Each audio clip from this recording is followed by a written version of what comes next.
yung mga ihinarap kahapon sa pagdinig ng mga career officials, meron po bang parang pag-shield doon daw sa mga close-in aides ng Vice President? Thank you po. Kagaya nga po ng binanggit namin kanina, actually, hindi naman po ito yung first time na sila ay maimbitahan. This is actually the fifth committee hearing. From day one, hindi na po sila umattend at never na po silang nakipag-cooperate sa amin. At kung amin pong titignan, parang nga pong itong cover-up. Parang nagkakaroon po ng cover-up dito at talaga naman yung mga directly involved dito po sa isyung to, sa confidential fund, ay talagang hindi nila pinapupunta. In fact, during the committee hearing, tinanong po yung isang career, si Attorney Sanchez, at sinabi nga po niya, ang nakakaalam lamang po netong confidential fund sa OVP ay yung disbursing officer, si Gina Acosta, yung chief of staff, si Attorney Zulaika Lopez, at si VP mismo, si VP Sara Duterte. Actually, si VP Sara is shielding her inner circle, no? Sa accountability. Kaya kung makikita natin, merong selective participation, kung sino lang yung gusto nilang ipadala at walang direktang kinalaman dun sa liquidation ng fund, yun yung pinapadala niya. So, kailangan nating makita kung ano yung nangyari at malaman natin kung ano yung katotohanan regarding sa confidential fund, kung paano ito ginagastos, no? Dahil kailangan din natin ng karagdagang batas para maprotektahan yung pera ng mamamayan. Okay. I think the father and daughter have the same kind of personality, shielding their own people. Why? Si BP Sara, nakita natin how she protected yung mga tao niya by not letting them to attend the hearing. Dito naman si former president, sinasabi niya, me alone, it's all me, ang responsible dun sa war on drugs. But kahapon lamang nagsalita na po si PNP chief at sinabi niya that 1,286 na mga affected ng war on drugs died and others were wounded, and yung iba naman po ay 219 cops were I think charged criminally, and marami po yung na-charge, almost 200 plus as well, and na-dismiss pala. Meron po na-dismiss, 200 plus, and yung iba facing summary dismissal as well. So, I think yung pronouncement ng presidente that siya po ang sasagot sa lahat ng problem ng mga lower ranks sa ating pong kapulisan, para atang hindi po nangyayari. And this is the same trait and behavior that are not now being manifested on her daughter. So, nakikita po natin yung pattern. Yun lang po.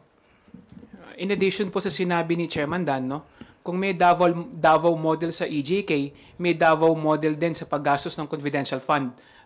Nakikita natin yung pattern ng mag-ama, nakikita natin yung pattern na kanilang ginagawa patungkol sa extrajudicial killing at saka kung paano nila iginagastos yung confidential fund. Tandaan natin na ang Davao may pinakamalaking confidential fund yan sa lahat ng city sa buong bansa. So kung paano nila ginastos yung confidential fund ng DepEd at saka ng Office of the Vice President, binabase din nila sa Davao model. In addition lang po, on the first point, yung the reason for their absence, I think nabanggit naman ni Chairman Chua na this is not the first hearing. We're already in our fourth or fifth po ba? And yet they did not attend. I don't think for all those hearings it would account for yung preparation for the OVP anniversary. With that said, in addition, even if ito lang po if this is the only hearing that they're made to attend, I don't think equal naman po importance ng anniversary. Every year naman po yun, yung anniversary as compared to a committee in which under fire po yung integrity and accountability ng isang opisina, the second highest official in the land. So for them to choose OVP preparations, which one could be done by other staff, I suppose, and two happens every year, versus answering questions po sa committee, I think mas importante naman po yung committee. So, I think sa reasoning pa on that alone, parang nakakaduda na rin po talaga yung same time po nawawala yung mga key persons. With that said, on the second question po, yung whether there is cover-up of sorts. I think, like I mentioned earlier, ang nakikita po natin in the hearings that we've conducted so far, sobrang compartmentalized po yung OVP in relation to the CIF. And it would appear, based on the records, nakita po natin yung statements ng dalawang resource persons that attended were notarized by an official of the OVP. You couldn't help but think na baka coordinated po yung statements na ito. Kumbaga, sila po yung pina-attend just to assuage or to satisfy the committee na may resource persons. Pero yung pinadala naman, walang kinalaman about sa CIF. Ang alam lang po nila is the issuance of yung cheque, which is not the question at hand. Our question is, paano po ginastos yung confidential funds? So with that compartmentalization, nakita po natin, it seems to be po, they're protecting those that have actual knowledge of the fact. And yun po yung kailangan po natin sa committee. Yun po. Thank you, Haji.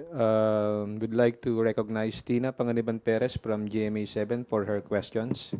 Good morning po, sirs. On the Quadcom hearing, bakit po canceled yung pagdinig bukas and when was the decision to cancel arrived at? Thank you for that question, Tina. The Quadcom chairs are already contemplating since last week to move the scheduled Wednesday Quadcom hearing, no, for several reasons. First reason, yung aming mga if you recall, no, lagi namin sinasabi kapag may mga witnesses, we want them to execute affidavits. Number two, even if they have executed their affidavits, we will have to vet them. No? Meron pong legal team, ina-assist ang Quadcom to interview yung aming mga because marami po ang gustong magsalita. Marami po ang gustong magbigay ng testimonya. Ang aming pong palagay, kailangan aralin namin kung sino ho yung aming iharap dun sa usapin ng EJK, dun sa usapin ng drugs, at syempre dun din sa usapin ng Pogo. Now, because of the several witnesses who wanted to give their testimony before the Quadcom, we decided that we should maybe interview them all first. Tingnan namin, sino ba yung yung mas credible doon? And it will take a lot of time para sa amin. So, we decided that before we set this meeting, again, kailangan kumpirmado na kung sino yung ating ihaharap. Sino yung mga witnesses na pwedeng magbigay ng kanilang salaysay na ika nga ay may credibility. Kasi gaya nung sinasabi ko sa inyo noon, marami yung gustong tumistigo. In fact, umabot pa kami sa punto na yung isang gustong tumistigo, pagkatapos siya magbigay ng kanyang affidavit, ay umabot kami sa punto na kailangan pa naming ipasuri siya sa psychiatrist, no? Ipasuri siya through a polygraph test sa Camp Crame, no? Para malaman namin kung ito ba'y nagsasabi ng totoo. Hindi ho madali, no, magpresenta ng witnesses. Kaya napag-usapan nga namin, kagaya ho kahapon ng hapon, na-decide na ho namin na i-cancel yung aming meeting supposedly for tomorrow, ngayong Wednesday, November 13, to give us more time hanggang next Thursday to interview, to set up our agenda, at tapusin po lahat ng pwede naming ma-interview. That is the reason why we had to cancel. Actually, 2 days ago, nag-decide na kami dyan eh. A week ago pa, pinag-uusapan na natin, Chairman. And then suddenly, kahapon parang last night, parang nakakita tayo na attend na raw sila. And ang problem natin dyan, we have already notified yung mga resource persons, especially yung mga galing sa Cebu, yung mga victims. And at the same time, meron po kami binibet na galing sa Isabela and I think one also from the north. And suddenly, naka-receive tayo ng mga ganong pronouncement that he will be attending. But of course, hindi pa naman po yun official na galing po sa former president that he will be attending on tomorrow's hearing. Unless and until that we have received any copy from him, then most likely. But it's hard to na makapag-ano na po tayo tomorrow because yung pronouncement and the invitation to other resource persons were already been canceled. Dagdagan ko lang yung sinabi ni Kong Dan. No? Kahapon pa na-cancel na namin yung aming hearing. At 6:30 p.m., the Quadcom chairs have already informed the Secretariat to send out notices to all our members and to all our invited resource persons na hindi po hindi po natin matutuloy yung ating hearing ngayong Wednesday, no? At all these notices via email, via digital and Viber notices, pinadala na ho yan kahapon pa lang. And wala ho kaming wala ho kaming confirmation pa kung sino yung a-attend. Wala naman ho nagsabi sa amin na may a-attend na sa Wednesday because as early as yesterday, we have already sent out cancellation notices. Kaya wala namang nagulat lang kami ngayon na meron palang gustong umattend, no? Welcome naman po 'yan sa atin. Kaya lang na-cancel na po natin. And just to let everybody know that we have already postponed it for November 21st, Thursday next week. So lahat po ng inimbitahan namin na kinancel namin ay iimbitahan ho namin ulit. Nang sa ganoon, mahaba-haba ho yung inyong preparasyon, mahaba-haba inyong oras para maka-attend dito sa aming Quadcom hearing sa next week. Mr. Chairman, baka iniisip ko rin during the time that we have discussed that on Sunday, I think we finalized on Sunday. Baka may mga chairman na mole doon sa pag-uusap natin. Just kidding. Pero we already decided last Sunday pa po at pinormalize lang po namin yan kahapon, and that's the reason why we already have a meeting yesterday. Unfortunately, may mga gantong issue na darating daw po, and I think it's hard for us to really send invitation again to those who have been canceled resource persons. And kung wala naman talagang kung wala naman talagang direct statement ang ating former president na darating siya, tingin namin propaganda lang yung lumalabas ngayon sa internet, no, sa social media na darating siya. Kasi gusto rin naming dumating siya dahil pinagbantaan nga niya yung mga congressmen na sinasabi niya, sisipain daw niya, wala namang virtual kick. 'Di ba? So, mas maganda sana dumating siya dahil willing naman si Chairman Dan na magpasipa sa former president. Virtual kick. Tsaka napakahirap naman po kung na-cancel ng isang committee hearing. Para mag-imbita ka na naman, you need at least 3-day notice sa mga i-invite ninyo. So, masyado na pong short yung ilang oras. In fact, yung mga naging reason kung bakit po kami nag-issue ng subpoena for the second time, na-reissue po namin because we are following our rules dito po sa House. Sir, yung si Attorney Panelo kasi yung isa sa mga nag-confirm na pupunta raw po si former president. Tapos, with the cancellation of the hearing, may mga posts po kasi online saying na baka naduwag daw yung Quadcom. Alam mo, unang-una, hindi naman si Attorney Panelo inimbitahan namin. Di ba? It was the former president ng aming inimbitahan. And we were informed that the lawyer or the counsel of the former president, where we also received letters from the law office of Attorney Delgra. Yun lang yung hinihintay namin na information. So kung social media, wala akong pupunta. Kung nagtatawag kayo ng mga vloggers, parang disrespect yan sa atin dito sa sistema ng ating imbitasyon. Do not invite in the social media. Kung gusto nyo, sumagot kayo, sulatan nyo kami. Diba? Sulatan nyo kami kung kayo ay pupunta. Hindi yung sa social media kayo magsasalita. Of course, we appreciate the fact that pupunta ang ating dating Pangulo dahil yun naman po ang request ng ating mga kasamahan sa Quadcom, no? Na magkaroon ng talakayan, magkaroon ng palitan ng idea tungkol dito sa usapin sa EJK at usapin sa drugs, no, na kung saan ay centerpiece ng kampanya ng ating dating administrasyon. Kaya nga gusto sana nating marinig mismo mula sa ating dating Pangulo kung ano yung mga kasagutan na kanyang ibibigay dun sa mga tanong na pinaghandaan ng ating mga Quadcom members. So, wag po nating ano, I noticed also that there are several comments from the vloggers I don't know which camp is that, no? Saying na wala pong naduduwag dito. Ganito ho, para ho malinaw. Sa 21 meron kaming hearing. Yan ho, punta ho tayo dito. Pagkatapos ng 21, let us know kung kailan kayo pwede. Because we will schedule another Quadcom hearing on the date convenient for you, on the date na gusto ninyo, para ho mailatag natin ng maayos ang ating imbitasyon. And reminder also, as well, Mr. Chairman, as what Chairman Chua mentioned a while ago, that there is a 3-day ruling that are being followed by the committee.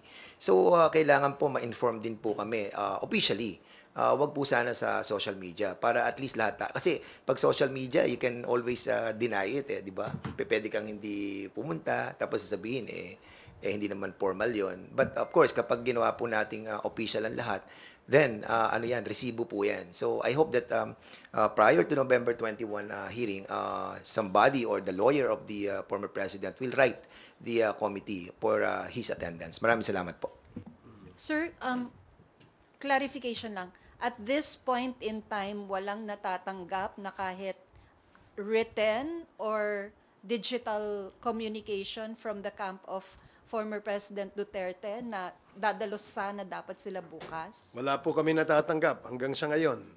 Ang nakikita lang namin yung mga vloggers.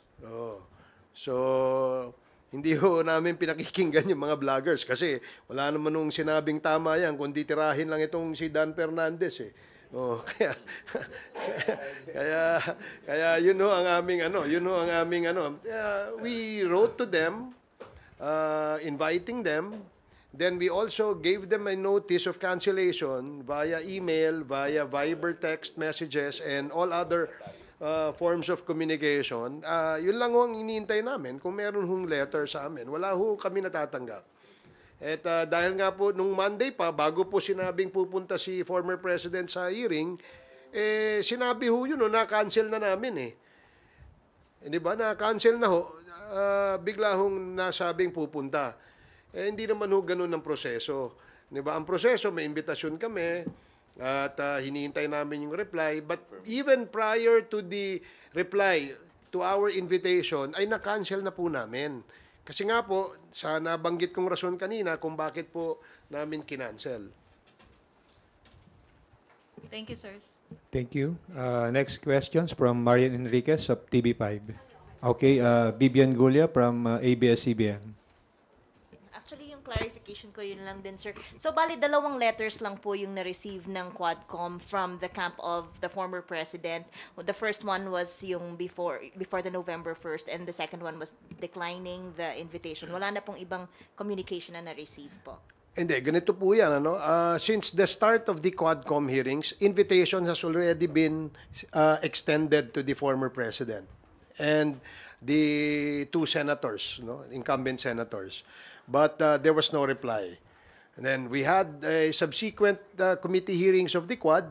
There was no reply whether they will attend or not. Now, there was a press statement issued by the former president that he said wala siya natatanggap na invitation.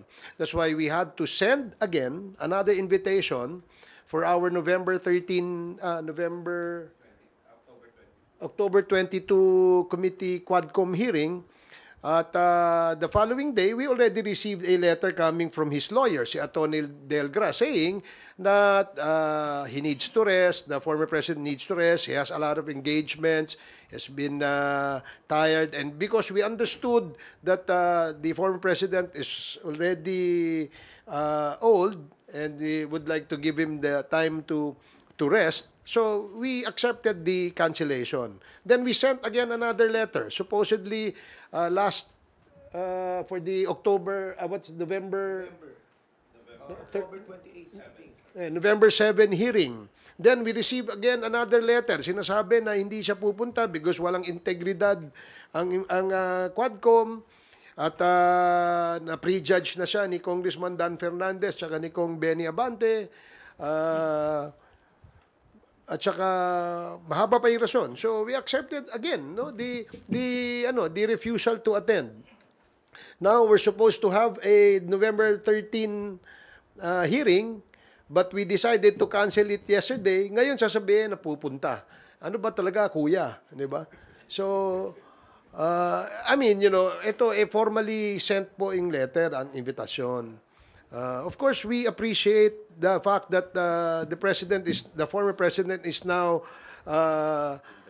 interested to attend, no? Malaki pong ano yan, dahil malaki pong maitutulong niyan sa Quadcom. Talagang, in other words, no, talagang propaganda lang, no, yung ginagawa nila, lalong-lalo na yung sinasabi nilang pag-attend sa committee hearing ng Quadcom, no. Talagang nabubudol-budol nga, no, yung ating mga mamamayan regarding sa kung ano yung kanilang mga sinasabing statement. Thank you. Before we continue our press conference, I'd like to acknowledge the arrival of House Committee on Human Rights Chairman, Manila Representative Benvenido Benny Abante Jr. Thank you for joining us, sir. Okay, Bibian, are you okay? May I call on Lenes Capanti from GMA News Online?